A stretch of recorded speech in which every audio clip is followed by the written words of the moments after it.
Can you fly a Canadian aircraft without ADS-B out into the US? You sure can, but there are some restrictions you need to be aware of.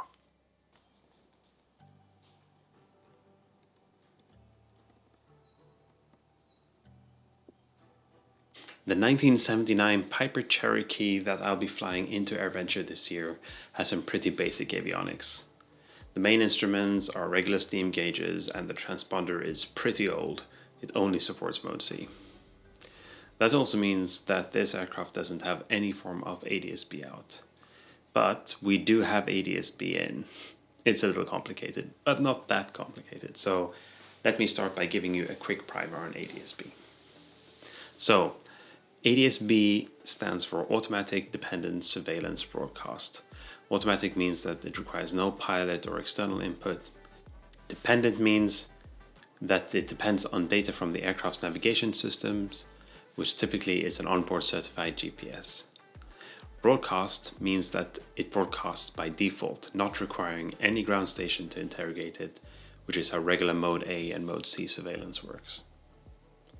ADS-B is also bidirectional, and that's why you hear things like ADS-B out and ADS-B in. And the way to think about this is that ADS-B out indicates that it is a transmission outbound from the aircraft, and ADS-B in is that the aircraft is receiving an inbound transmission from another aircraft or from a ground station. Simplified, outbound messages carry position reports that both ATC and other aircraft can use to determine your position. And that is where the inbound messages come into the picture. Many ADS-B in receivers can receive those position reports either directly air-to-air or via ground relay. That's pretty cool, because it means that if you have an ADS-B in receiver, you essentially have an onboard radar station. So when I mentioned that the aircraft had ADS-B in capability, I was referring to the portable Garmin GDL52 we have sitting on the dash. It acts both as a GPS and as an artificial horizon for the iPad, but it's also capable of receiving ADS-B messages containing position reports. It can also receive weather reports, but that's something I'll circle back to in a future video. So what does all of this mean for the flight into AirVenture this year? Well, the mandate from the FAA requires that you have an ADS-B out capable aircraft, but only if you're flying inside of Class C airspace, in or near Class B airspace, along the coastline or above 10,000 feet MSL, inside of Class E airspace. Now, there are a few other requirements as well, and I found this graphic on the FAA website, which provides a pretty good summary of the situation.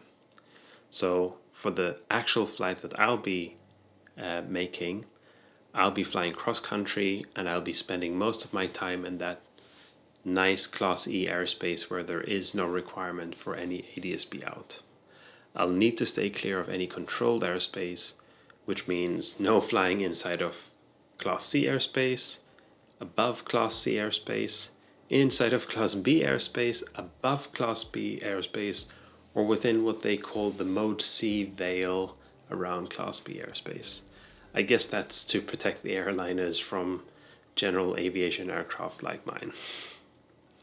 Now, that's all good. I'll be spending most of my time flying somewhere between 5,000 and 10,000 feet MSL as I make my way down the northern and western shore of Lake Michigan. Oshkosh Airport is also surrounded by Class D airspace, so no problem there either. All in all, this means I don't need to worry about any expensive avionics upgrade to fly to AirVenture this year. I'm very, very happy about that.